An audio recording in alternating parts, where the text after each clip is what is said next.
and that once." "Pray, madam," said Mr. Dorrit, with a growing fancy upon him, as he recovered his importance, that he was in some superior way in the commission of the peace, "pray, madam, may I inquire, for the greater satisfaction of the gentleman whom I have the honour to retain or protect, or let me say to know, was Monsieur Blondois here on business on the night indicated in this present sheet?" "On what he called business," returned Mrs. Clennam. Is its nature to be communicated?" "No." It was evidently impracticable to pass the barrier of that reply.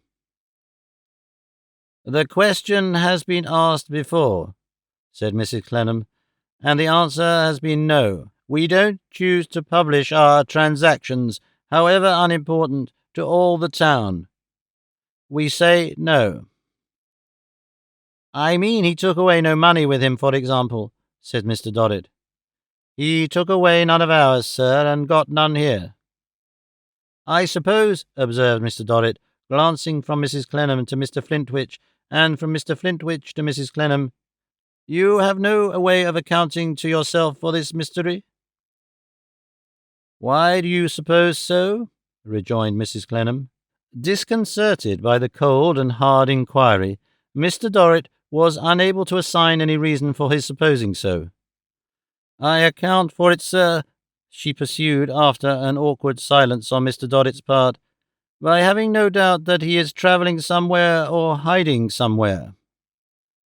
"Do you know why he should hide anywhere?" "No." It was exactly the same no as before, and put another barrier up. "You asked me if I accounted for the disappearance to myself," Mrs. Clennam sternly reminded him, "not if I accounted for it to you. I do not pretend to account for it to you, sir. I understand it to be no more my business to do that than it is yours to require that." Mr. Dorrit answered with an apologetic bend of his head. As he stepped back, preparatory to saying he had no more to ask, he could not but observe how gloomily and fixedly she sat with her eyes fastened on the ground, and a certain air upon her of resolute waiting. Also, how exactly the self-same expression was reflected in Mr. Flintwinch, standing at a little distance from her chair, with his eyes also on the ground, and his right hand softly rubbing his chin.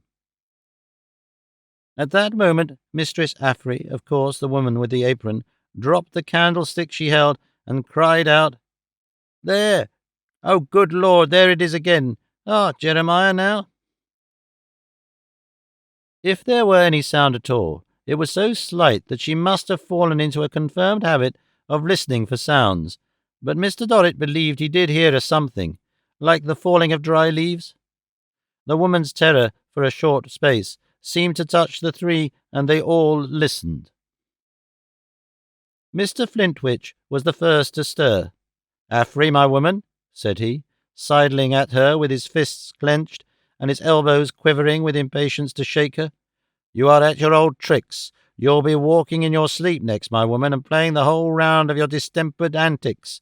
You must have some physic. When I have shown this gentleman out, I'll make you up such a comfortable dose, my woman, such a comfortable dose."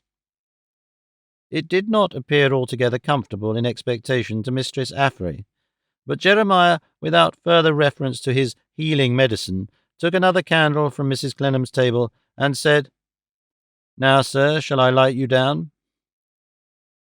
Mr. Dorrit professed himself obliged, and went down. Mr. Flintwinch shut him out, and chained him out, without a moment's loss of time. He was again passed by the two men, one going out and the other coming in, got into the vehicle he had left waiting, and was driven away. Before he had gone far, the driver stopped to let him know that he had given his name, number, and address to the two men on their joint requisition, and also the address at which he had taken Mr. Dorrit up, the hour at which he had been called from his stand, and the way by which he had come. This did not make the night's adventure run any less hotly in Mr. Dorrit's mind, either when he sat down by his fire again, or when he went to bed. All night he haunted the dismal house, saw the two people resolutely waiting, heard the woman with her apron over her face cry out about the noise, and found the body of the missing Blondois, now buried in the cellar, and now bricked up in a wall.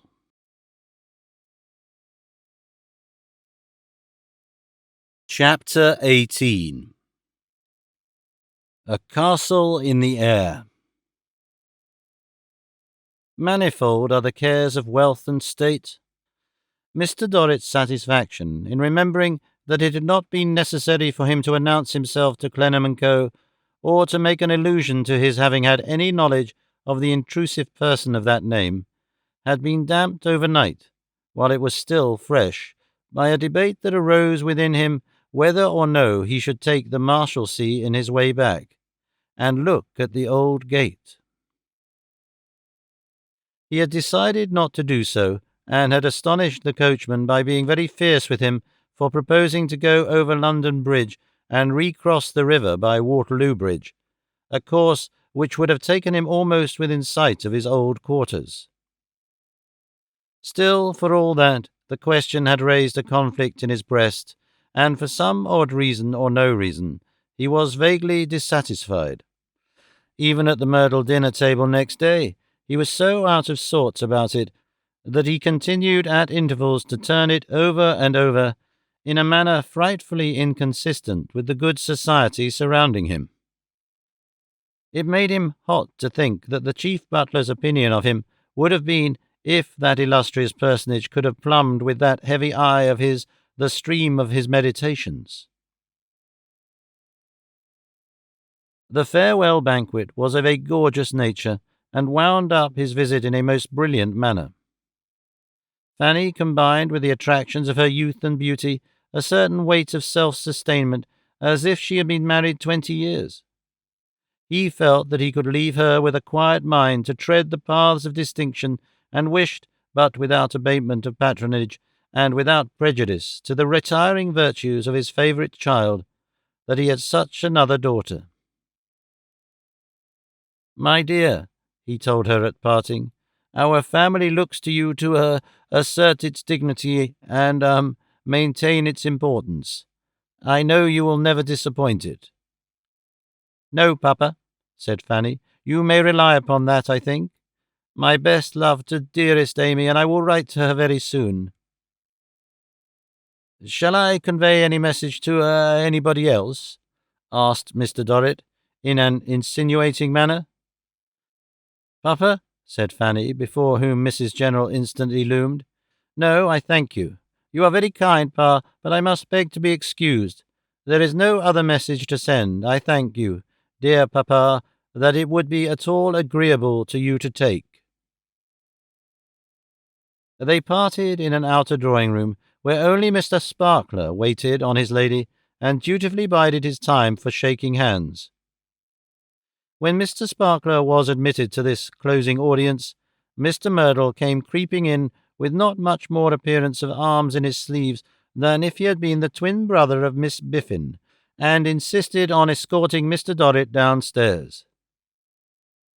All Mr. Dorrit's protestations being in vain, he enjoyed the honour of being accompanied to the hall door by this distinguished man, who, as Mr. Dorrit told him in shaking hands on the step, had really overwhelmed him with attentions and services during this memorable visit. Thus they parted. Mr. Dorrit entering his carriage with a swelling breast, not at all sorry that his courier, who had come to take leave in the lower regions, should have an opportunity of beholding the grandeur of his departure.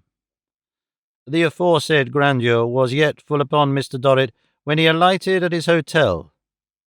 Helped out by the courier and some half-dozen of the hotel servants, he was passing through the hall with a serene magnificence when, lo, a sight presented itself that struck him dumb and motionless.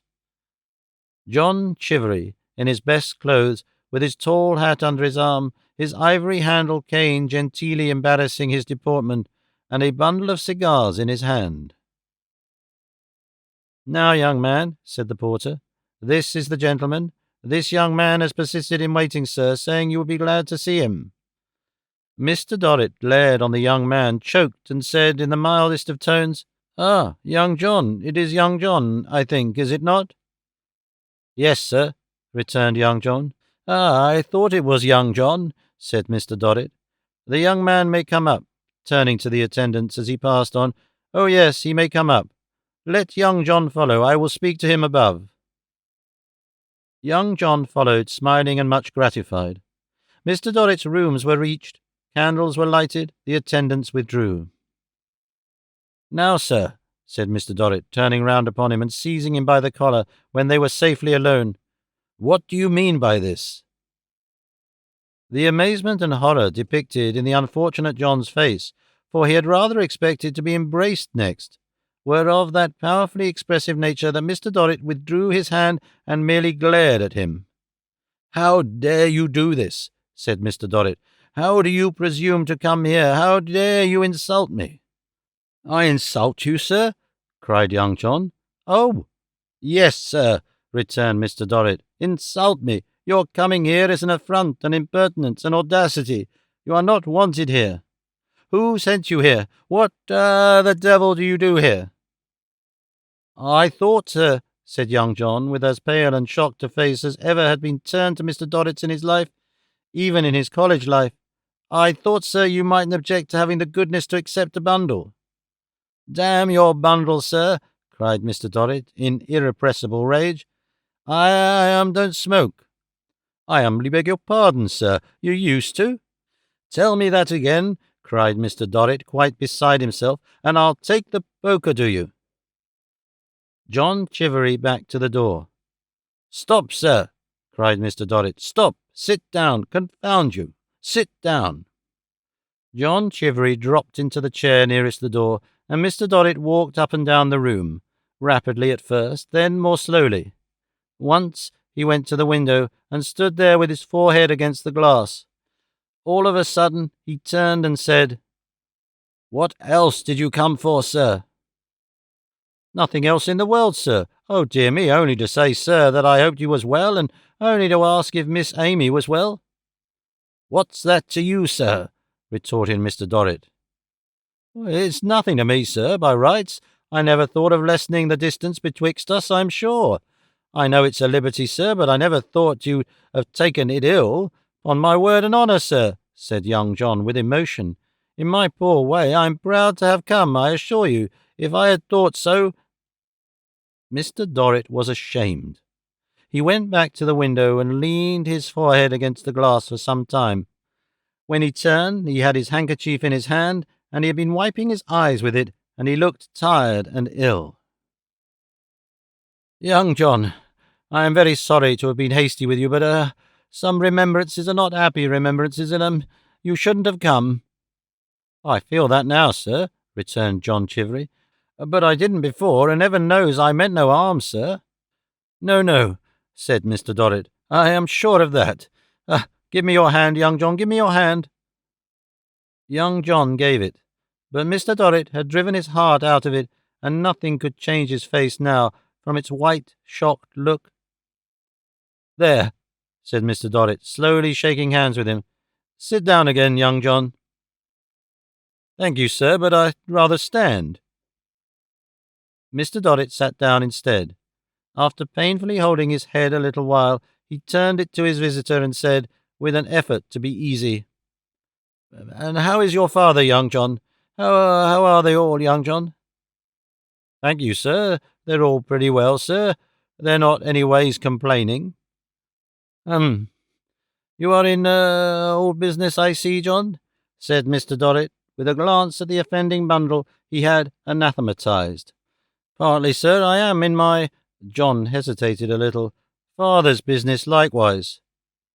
"Oh, indeed," said Mr. Dorrit. "Do you go upon the lock, sir?" "Yes, sir." "Much to do, John?" "Yes, sir, we're pretty heavy at present. Don't know how it is, but we generally are pretty heavy." "At this time of the year, young John?" "Mostly at all times of the year, sir. I don't know the time that makes much difference to us. I wish you good night, sir." "Stay a moment, John. Stay a moment. Leave me the cigars, John, I beg." "Certainly, sir." John put them with a trembling hand on the table. Stay a moment, young John, stay another moment. It would be a gratification to me to send a little, testimonial by such a trusty messenger, to be divided among, them, according to their wants. Would you object to take it, John? Not in any way, sir. There's many of them, I'm sure, that would be the better for it. Thank you, John. I'll write it, John. His hand shook so that he was a long time writing it, and wrote it in a tremulous scrawl at last. It was a cheque for £100. He folded it up, put it in young John's hand, and pressed the hand in his. I hope you'll overlook what has passed, John. Don't speak of it, sir, on any accounts. I don't in any ways bear malice, I'm sure. But nothing while John was there could change John's face to its natural colour and expression, or restore John's natural manner. And John, said Mr. Dorrit, giving his hand a final pressure and releasing it, I hope we agree that we have spoken together in confidence, and that you will abstain in going out from saying anything to anyone that might suggest that Oh, I assure you, sir, returned John Chivery, in my poor humble way, sir, I am too proud and honourable to do it, sir. Mr. Dorrit was not too proud and honourable to listen at the door that he might ascertain for himself whether John really went straight out or lingered to have any talk with anyone. There was no doubt that he went direct out at the door and away down the street with a quick step. After remaining alone for an hour, Mr. Dorrit rang for the courier, who found him with his chair on the hearthrug, sitting with his back towards him and his face to the fire. You can take that bundle of cigars to smoke on the journey if you like, said Mr. Dorrit, with a careless wave of his hand. Brought by a little offering from a son of an old tenant of mine. Next morning's sun saw Mr. Dorrit's equipage upon the Dover road, where every red-jacketed postilion was the sign of a cruel house established for the unmerciful plundering of travellers. The whole business of the human race between London and Dover being spoliation, Mr. Dorrit was waylaid at Dartford, pillaged at Gravesend, rifled at Rochester, fleeced at Sittingbourne, and sacked at Canterbury. However, it being the courier's business to get him out of the hands of the banditti, the courier brought him off at every stage, and so the red jackets went gleaming merrily along the spring landscape, rising and falling to a regular measure, between Mr. Dorrit in his snug corner and the next chalky rise in the dusty highway. Another day's sun saw him at Calais, and having now got the channel between himself and John Chivery, he began to feel safe, and to find that the foreign air was lighter to breathe than the air of England. On again by the heavy French roads for Paris, having now quite recovered his equanimity, Mr. Dorrit, in his snug corner, fell to castle building as he rode along. It was evident that he had a very large castle in hand. All day long he was running towers up, taking towers down, adding a wing here, putting on a battlement there, looking to the walls, strengthening the defences, giving ornamental touches to the interior, making in all respects a superb castle of it.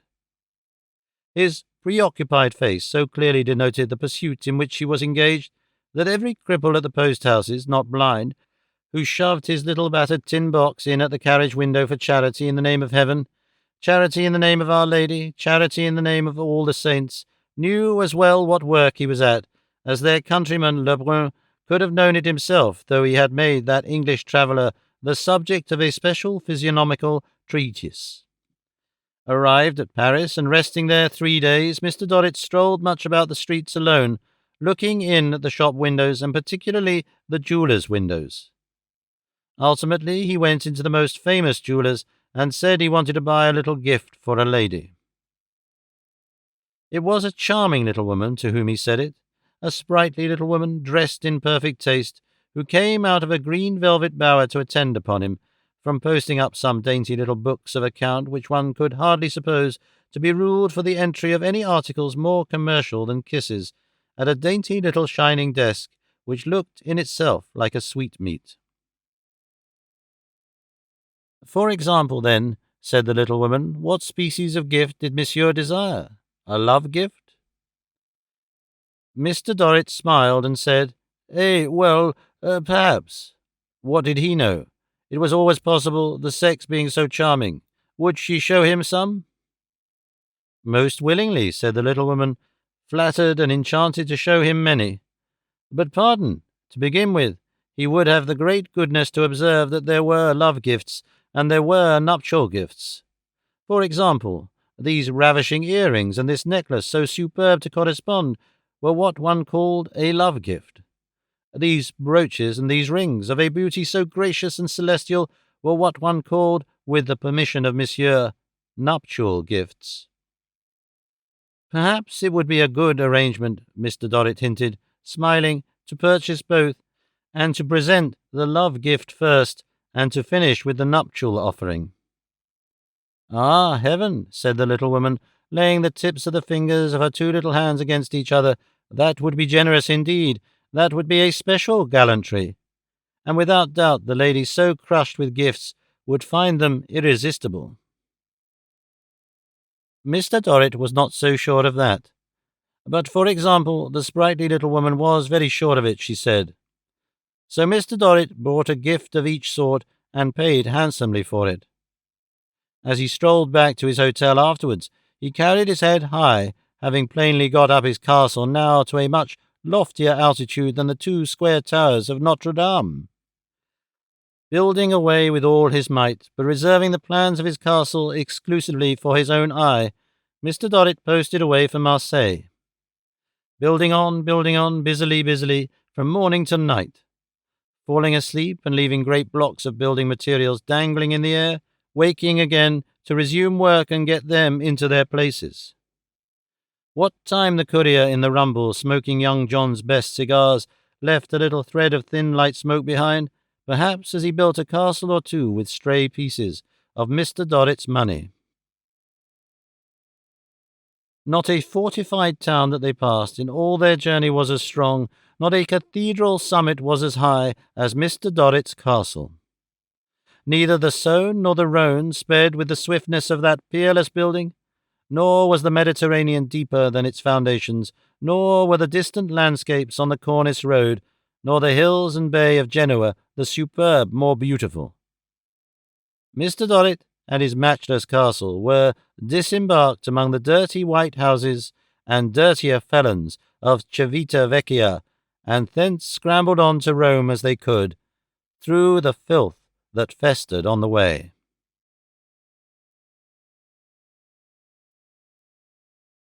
Chapter 19. The Storming of the Castle in the Air. The sun had gone down full 4 hours, and it was later than most travellers would like it to be for finding themselves outside the walls of Rome, when Mr. Dorrit's carriage, still on its last wearisome stage, rattled over the solitary Campagna. The savage herdsmen and the fierce-looking peasants who had checkered the way while the light lasted had all gone down with the sun and left the wilderness blank.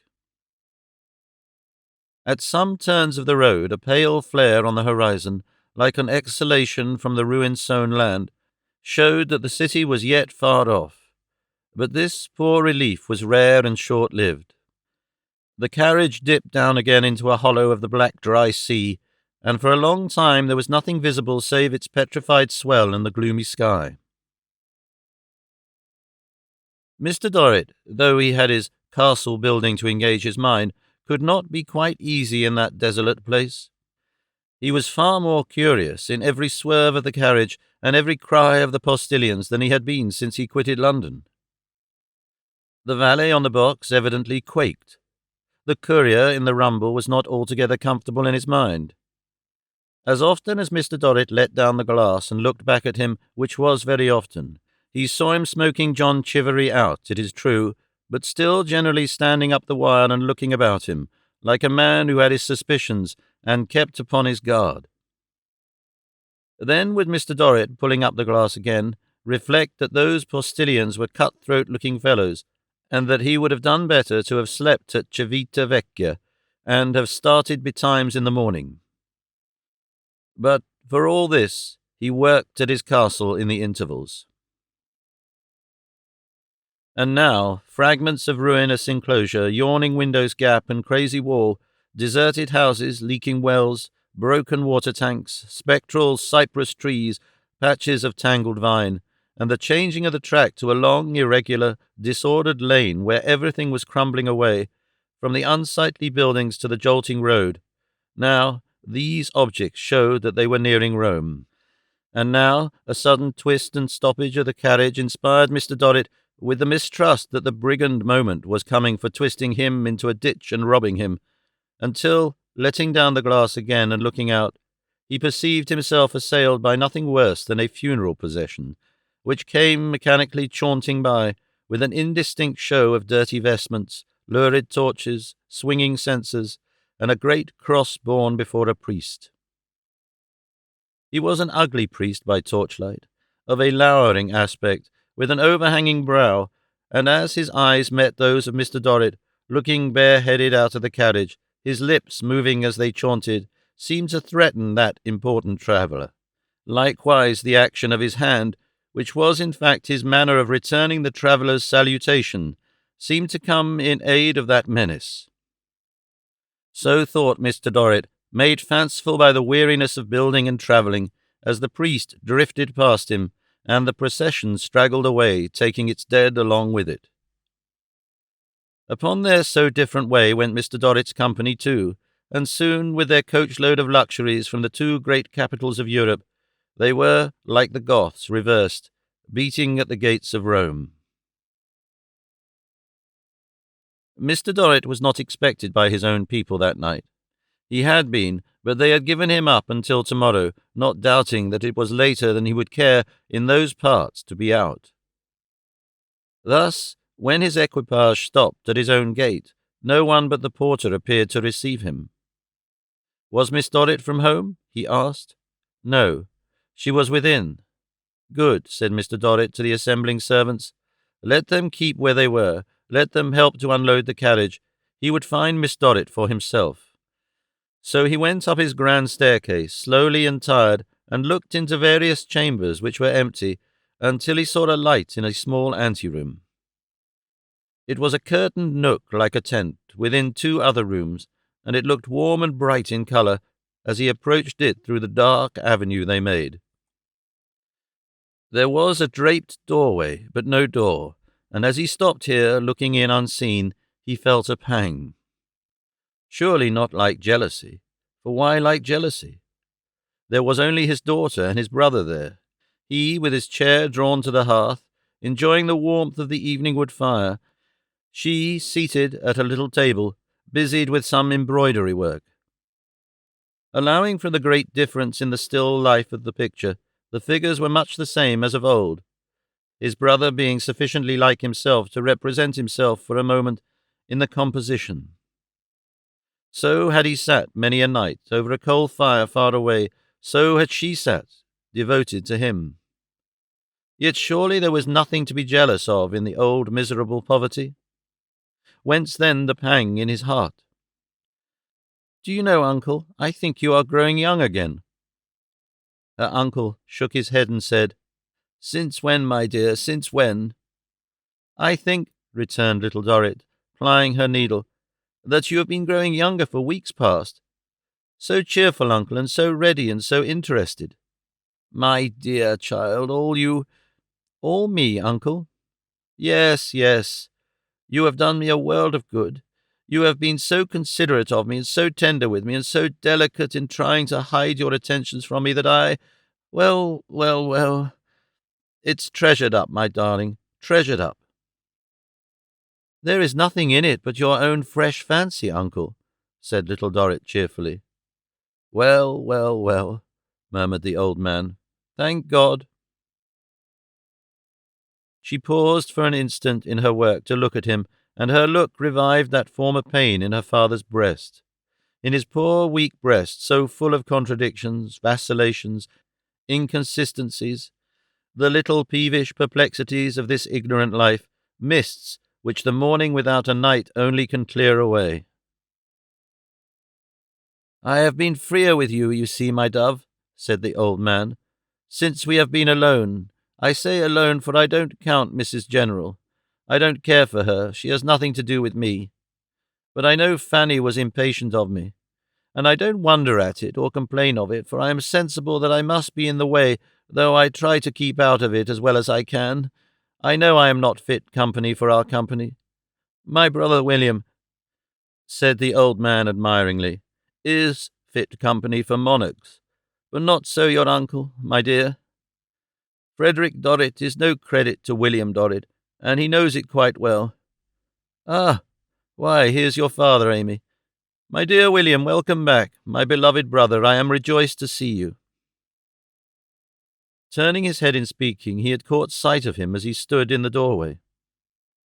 Little Dorrit, with a cry of pleasure, put her arms about her father's neck and kissed him again and again. Her father was a little impatient and a little querulous. "I am glad to find you at last, Amy," he said. "Ah, really, I am glad to find anyone to receive me at last. I appear to have been so little expected that upon my word I began to think that it might be right to offer an apology for taking the liberty of coming back at all." "It was so late, my dear William," said his brother, "that we had given you up for tonight." "I am stronger than you, dear Frederick," returned his brother, with an elaboration of fraternity in which there was severity, "and I hope I can travel without detriment any hour I choose." "Surely, surely," returned the other, with a misgiving that he had given offence. "Surely, William." "Thank you, Amy," pursued Mr. Dorrit, as she helped him to put off his wrappers. "I can do it without assistance. I need not trouble you, Amy. Could I have a morsel of bread and a glass of wine, or would it cause too much inconvenience?" "Dear father, you shall have supper in a very few minutes." "Thank you, my love," said Mr. Dorrit, with a reproachful frost upon him. "I am afraid I am causing inconvenience. Mrs. General pretty well?" "Mrs. General complained of a headache and of being fatigued, and so we gave you up. She went to bed, dear." Perhaps Mr. Dorrit thought that Mrs. General had done well in being overcome by the disappointment of his not arriving. At any rate, his face relaxed, and he said with obvious satisfaction, "Extremely sorry to hear that Mrs. General is not well." During this short dialogue, his daughter had been observant of him with something more than her usual interest. It would seem as though he had a changed or worn appearance in her eyes, and he perceived and resented it. For he said with renewed peevishness, when he had divested himself of his travelling cloak and had come to the fire, "Amy, what are you looking at? What do you see in me that causes you to concentrate your solicitude in me in that very particular manner?" "I did not know it, father. I beg your pardon. It gladdens my eyes to see you again, that's all." "Don't say that's all, because that's not all. You think," said Mr. Dorrit, with an accusatory emphasis, "that I am not looking well." "I thought you looked a little tired, love." "Then you are mistaken," said Mr. Dorrit. "I am not tired. I'm very much fresher than I was when I went away." He was so inclined to be angry that she said nothing more in her justification, but remained quietly beside him, embracing his arm. As he stood thus, with his brother on the other side, he fell into a heavy doze, of not a minute's duration, and awoke with a start. "Frederick," he said, turning to his brother, "I recommend you to go to bed immediately." "No, William, I'll wait and see you sup." "Frederick," he retorted, "I beg you to go to bed. I make it a personal request that you go to bed. You ought to have been in bed long ago. You are very feeble." "Ah," said the old man, who had no wish but to please him. "Well, well, well, I dare say I am." "My dear Frederick," returned Mr. Dorrit, with an astonishing superiority to his brother's failing powers, "there can be no doubt of it. It is painful to me to see you so weak. It distresses me. I don't find you looking at all well. You are not fit for this sort of thing. You should be more careful. You should be very careful." "Shall I go to bed?" asked Frederick. "Dear Frederick," said Mr. Dorrit, "do I adjure you? Good night, brother. I hope you will be stronger tomorrow. I am not at all pleased with your looks. Good night, dear fellow."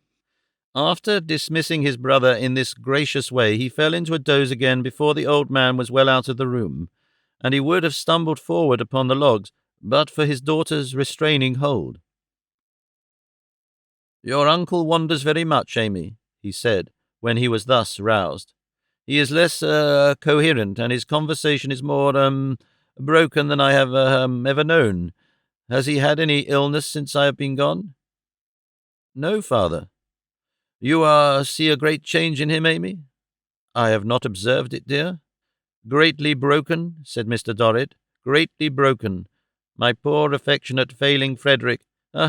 Even taking into account what he was before, he is sadly broken."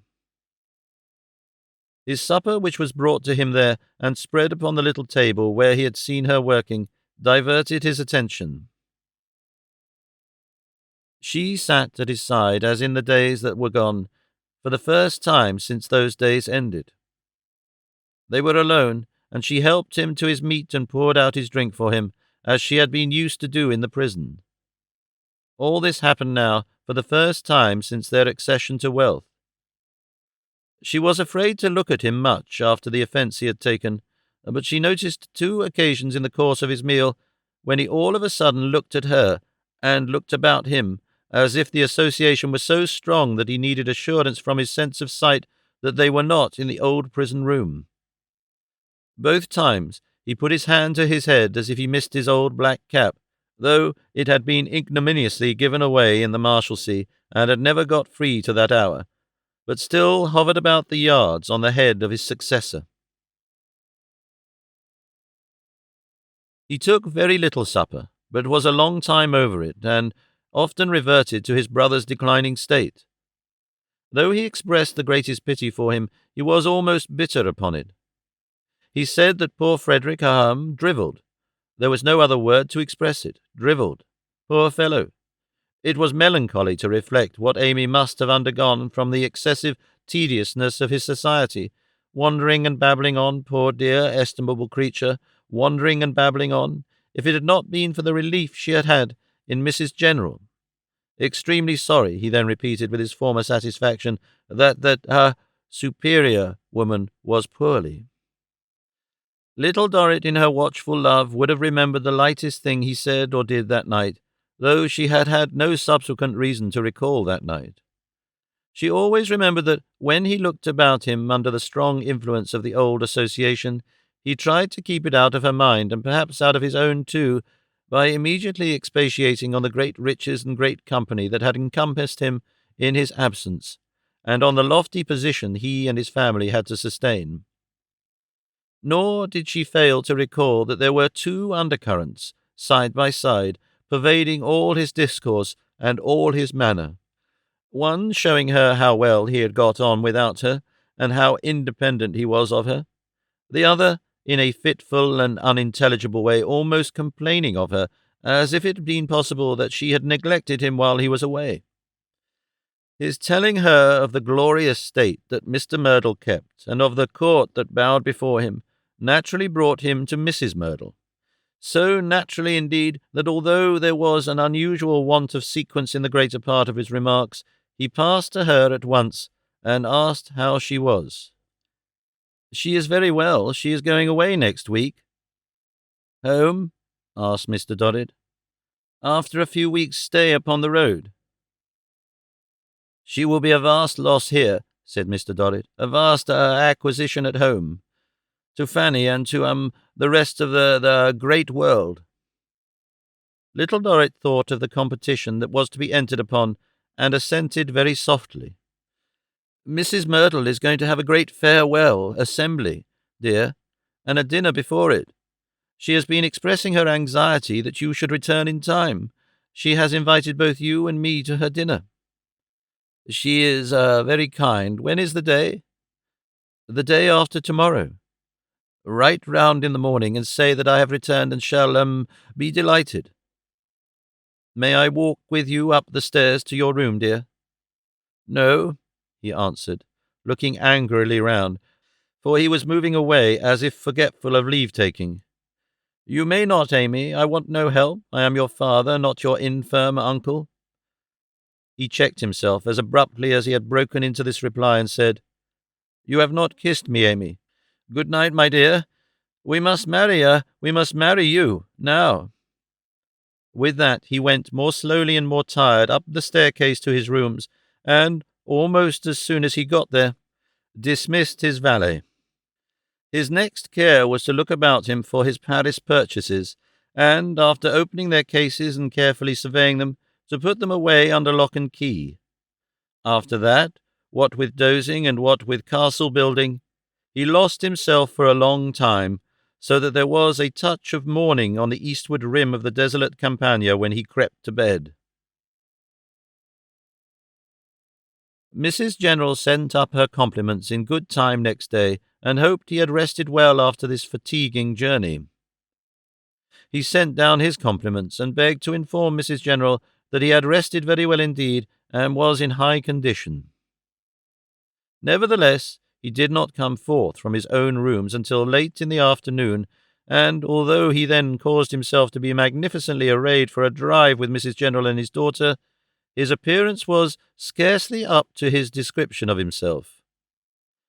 As the family had no visitors that day, its 4 members dined alone together. He conducted Mrs. General to the seat at his right hand with immense ceremony, and little Dorrit could not but notice, as she followed with her uncle, both that he was again elaborately dressed, and that his manner towards Mrs. General was very particular. The perfect formation of that accomplished lady's surface rendered it difficult to displace an atom of its genteel glaze, but little Dorrit thought she descried a slight thaw of triumph in a corner of her frosty eye. Notwithstanding what may be called in these pages the pruny and prismatic nature of the family banquet, Mr. Dorrit several times fell asleep while it was in progress. His fits of dozing were as sudden as they had been overnight, and were as short and profound. When the first of these slumberings seized him, Mrs. General looked almost amazed. But on each recurrence of the symptoms she told her polite beads, pupper, potatoes, poultry, prunes, and prism, and, by dint of going through that infallible performance very slowly, appeared to finish her rosary at about the same time as Mr. Dorrit started from his sleep. He was again painfully aware of a somnolent tendency in Frederick, which had no existence out of his own imagination, and after dinner, when Frederick had withdrawn, privately apologized to Mrs. General for the poor man. "The most estimable and affectionate of brothers," he said, "but broken up altogether, unhappily declining fast." "Mr. Frederick, sir," quoth Mrs. General, "is habitually absent and drooping, but let us hope it is not so bad as that." Mr. Dorrit, however, was determined not to let him off. "Fast declining, madam, a wreck, a ruin, mouldering away before our eyes, good Frederick." "You left Mrs. Sparkler quite well and happy, I trust?" said Mrs. General, after heaving a cool sigh for Frederick. "Surrounded," replied Mr. Dorrit, "by all that can charm the taste and elevate the mind. Happy, my dear madam, in a husband." Mrs. General was a little fluttered, seeming delicately to put the word away with her gloves, as if there were no knowing what it might lead to. "Fanny," Mr. Dorrit continued, "Fanny, Mrs. General, has high qualities, ambition, purpose, consciousness of a position, determination to support that position, grace, beauty, and native nobility." "No doubt," said Mrs. General, with a little extra stiffness. "Combined with these qualities, madam," said Mr. Dorrit, "Fanny has manifested one blemish which has made me uneasy, and I must add angry, but which I trust may now be considered at an end, even as to herself, and which is undoubtedly at an end as to others." "To what, Mr. Dorrit?" returned Mrs. General, with her gloves again somewhat excited. "Can you allude? I am at a loss to—" "Do not say that, my dear madam," interrupted Mr. Dorrit. Mrs. General's voice, as it died away, pronounced the words, "at a loss to imagine." After which Mr. Dorrit was seized with a doze for about a minute, out of which he sprang with spasmodic nimbleness. I refer, Mrs. General, to that strong spirit of opposition, or I might say jealousy in Fanny, which has occasionally risen against the sense I entertain of the claims of the lady with whom I have now the honour of communing. Mr. Dorrit, returned Mrs. General, is ever but too obliging, ever but too appreciative. If there have been moments when I have imagined that Miss Dorrit has indeed resented the favourable opinion Mr. Dorrit has formed of my services, I have found in that only too high opinion my consolation and recompense. Opinion of your services, madam? Said Mr. Dorrit. Of, Mrs. General repeated, in an elegantly impressive manner, my services. Of your services alone, dear madam, said Mr. Dorrit. I presume, retorted Mrs. General, in her former impressive manner, of my services alone. For to what else, said Mrs. General, with a slightly interrogative action of her gloves, could I impute? To yourself, Mrs. General, to yourself and your merits, was Mr. Dorrit's rejoinder. Mr. Dorrit will pardon me, said Mrs. General, if I remark that this is not a time or place for the pursuit of the present conversation. Mr. Dorrit will excuse me if I remind him that Miss Dorrit is in the adjoining room, and is visible to myself while I utter her name. Mr. Dorrit will forgive me if I observe that I am agitated, and that I find there are moments when weaknesses I supposed myself to have subdued return with redoubled power. Mr. Dorrit will allow me to withdraw. Perhaps we may resume this interesting conversation, said Mr. Dorrit, at another time, unless it should be what I hope it is not in any way disagreeable to Mrs. General. Mr. Dorrit, said Mrs. General, casting down her eyes as she rose with a bend, must ever claim my homage and obedience. Mrs. General then took herself off in a stately way, and not with that amount of trepidation upon which might have been expected in a less remarkable woman. Mr. Dorrit, who had conducted his part of the dialogue with a certain majestic and admiring condescension, much as some people may be seen to conduct themselves in church, and to perform their part in the service, appeared on the whole very well satisfied with himself, and with Mrs. General too. On the return of that lady to tea, she had touched herself up with a little powder and pomatum, and was not without moral enchantment likewise, the latter showing itself in much sweet patronage of manner towards Miss Dorrit, and in an air of as tender interest in Mr. Dorrit as was consistent with rigid propriety. At the close of the evening, when she rose to retire, Mr. Dorrit took her by the hand as if he were going to lead her out into the piazza of the people to walk a minuet by moonlight, and with great solemnity conducted her to the room door, where he raised her knuckles to his lips.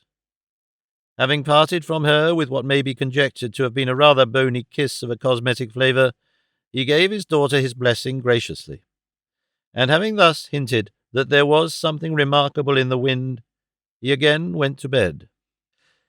He remained in the seclusion of his own chamber next morning, but early in the afternoon sent down his best compliments to Mrs. General by Mr. Tinkler, and begged she would accompany Miss Dorrit on an airing without him. His daughter was dressed for Mrs. Merdle's dinner before he appeared. He then presented himself in a refulgent condition as to his attire, but looking indefinably shrunken and old. However, as he was plainly determined to be angry with her if she so much as asked him how he was, she only ventured to kiss his cheek, before accompanying him to Mrs. Merdle's with an anxious heart. The distance they had to go was very short, but he was at his building work again before the carriage had half traversed it. Mrs. Merdle received him with great distinction. The bosom was in admirable preservation, and on the best terms with itself. The dinner was very choice, and the company was very select. It was principally English, saving that it comprised the usual French count and the usual Italian marquise, decorative social milestones always to be found in certain places, and varying very little in appearance. The table was long, and the dinner was long, and little Dorrit, overshadowed by a large pair of black whiskers and a large white cravat, lost sight of her father altogether, until a servant put a scrap of paper in her hand with a whispered request from Mrs. Merdle that she should read it directly. Mrs. Merdle had written on it in pencil, "Pray come and speak to Mr. Dorrit. I doubt if he is well." She was hurrying up to him, unobserved, when he got up out of his chair and, leaning over the table, called to her, supposing her to be still in her place. "Amy, Amy, my child." The action was so unusual, to say nothing of his strange, eager appearance and strange, eager voice, that it instantaneously caused a profound silence. "Amy, my dear," he repeated, "will you go and see if Bob is on the lock?" She was at his side and touching him, but he still perversely supposed her to be in her seat, and called out, still leaning over the table, "Amy, Amy, I don't feel quite myself. I don't know what's the matter with me. I particularly wish to see Bob. Of all the turnkeys, he's as much my friend as yours. See if Bob is in the lodge, and beg him to come to me." All the guests were now in consternation, and everybody rose. "Dear father, I am not there. I'm here by you." "Oh, you are here, Amy. Good. Good. Call Bob if he has been relieved and is not on the lock. Tell Mrs. Bangham to go and fetch him." She was gently trying to get him away, but he resisted and would not go. "I tell you, child," he said petulantly, "I can't be got up the narrow stairs without Bob. Send for Bob. Send for Bob, best of all the turnkeys. Send for Bob." He looked confusedly about him, and, becoming conscious of the number of faces by which he was surrounded, addressed them. "Ladies and gentlemen, the duty devolves upon me of welcoming you to the Marshalsea. Welcome to the Marshalsea. The space is limited. The parade might be wider, but you will find it apparently grow larger after a time. A time, ladies and gentlemen, and the air is, all things considered, very good. It blows over the Surrey Hills, blows over the Surrey Hills. This is the snuggery, supported by a small subscription of the collegiate body, in return for which hot water, general kitchen, and little domestic advantages.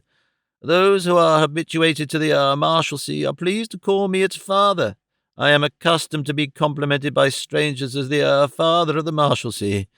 Certainly, if years of residence may establish a claim to do so honourable a title, I may accept the conferred distinction. My child, ladies and gentlemen, my daughter, born here." She was not ashamed of it, or ashamed of him. She was pale and frightened, but she had no other care than to soothe him and get him away for his own dear sake. She was between him and the wondering faces, turned round upon his breast with her own face raised to his. He held her clasped in his arm, and between whiles her low voice was heard tenderly imploring him to go away with her. "Born here," he repeated, shedding tears. "Bred here, ladies and gentlemen, my daughter. Child of an unfortunate father, but always a gentleman. Poor, no doubt, but proud. Always proud. It has become not infrequent custom for my personal admirers solely, to be pleased to express their desire to acknowledge my semi-official position here by offering little tributes, which usually take the form of voluntary recognitions of my humble endeavours to uphold a tone here, a tone. I beg it to be understood that I do not consider myself compromised. Not compromised? Not a beggar. No, I repudiate the title.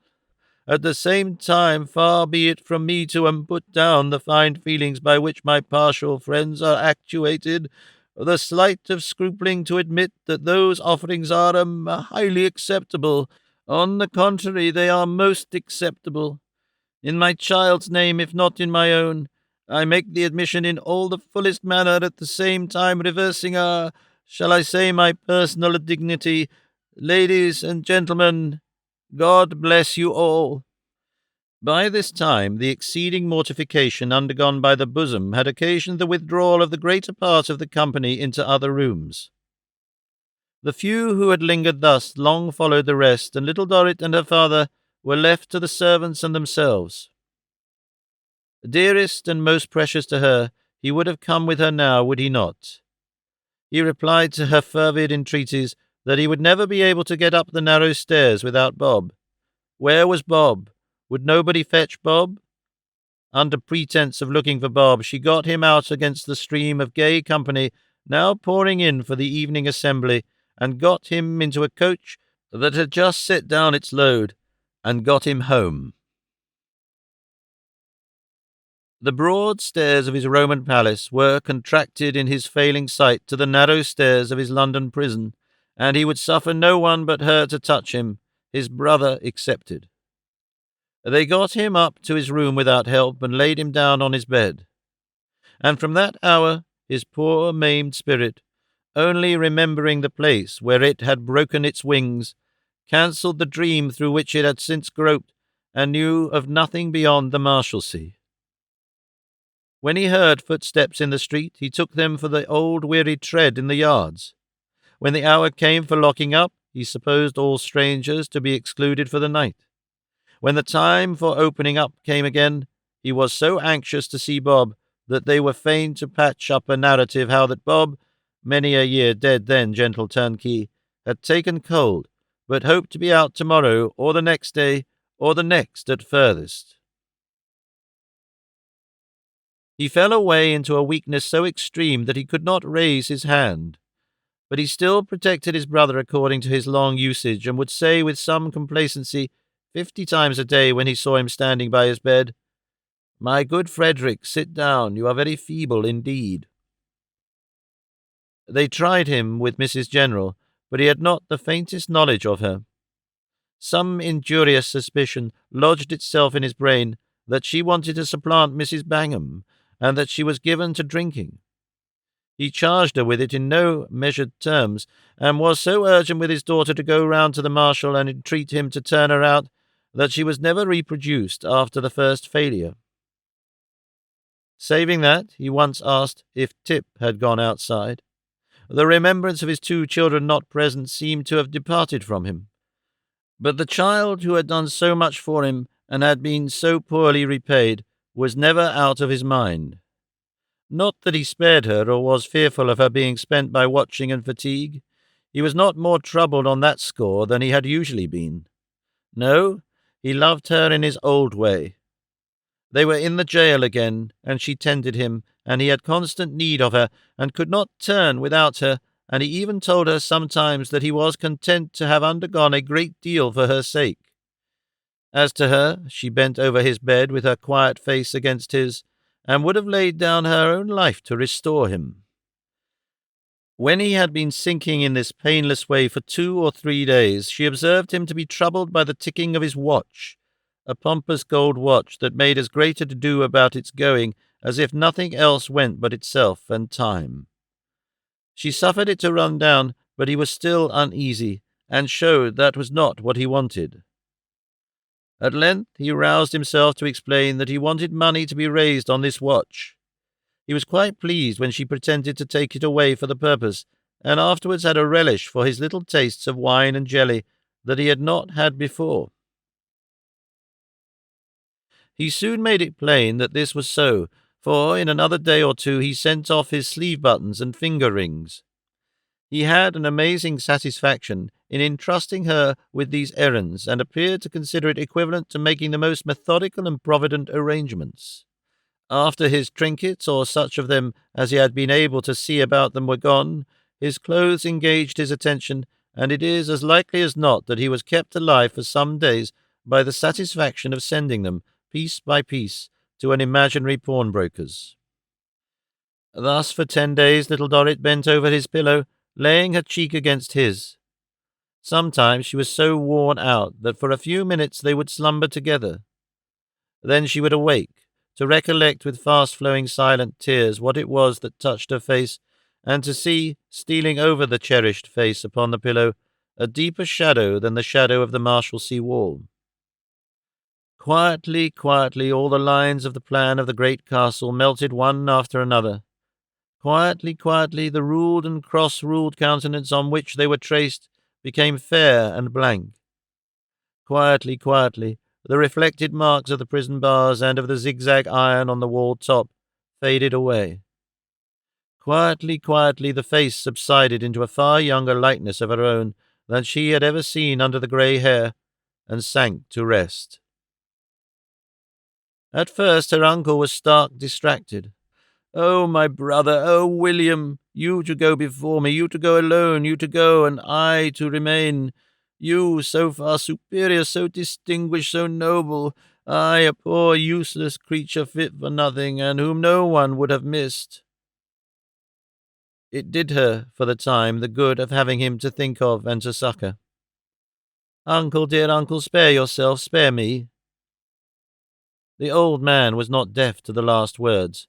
When he did begin to restrain himself, it was that he might spare her. He had no care for himself, but, with all the remaining power of the honest heart, stunned so long and now awaking to be broken, he honoured and blessed her. "O God," he cried, before they left the room, with his wrinkled hands clasped over her, "Thou seest this daughter of my dear dead brother, all that I have looked upon with my half-blind and sinful eyes. Thou hast discerned clearly, brightly. Not a hair of her head shall be harmed before thee. Thou wilt uphold her here to her last hour, and I know thou wilt reward her hereafter." They remained in a dim room near until it was almost midnight, quiet and sad together. At times his grief would seek relief in a burst like that in which he had found its earliest expression, but besides that his little strength would soon have been unequal to such strains. He never failed to recall her words, and to reproach himself and calm himself.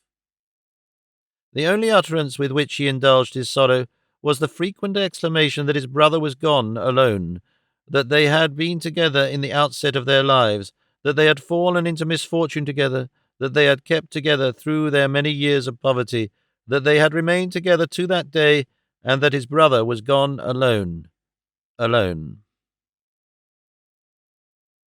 They parted, heavy and sorrowful.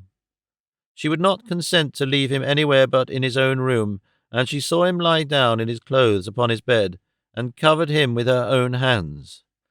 Then she sank upon her own bed and fell into a deep sleep, the sleep of exhaustion and rest, though not of complete release from a pervading consciousness of affliction. Sleep, good little Dorrit, sleep through the night. It was a moonlight night, but the moon rose late, being long past the full. When it was high in the peaceful firmament, it shone through half-closed lattice blinds into the solemn room where the stumblings and wanderings of a life had so lately ended. 2 quiet figures were within the room, 2 figures equally still and impassive, equally removed by an untraversable distance from the teeming earth and all that it contains, though soon to lie in it. One figure reposed upon the bed. The other, kneeling on the floor, drooped over it, the arms easily and peacefully resting on the coverlet, the face bowed down, so that the lips touched the hand over which, with its last breath, it had bent. The 2 brothers were before their father, far beyond the twilight judgment of this world, high above its mists and obscurities.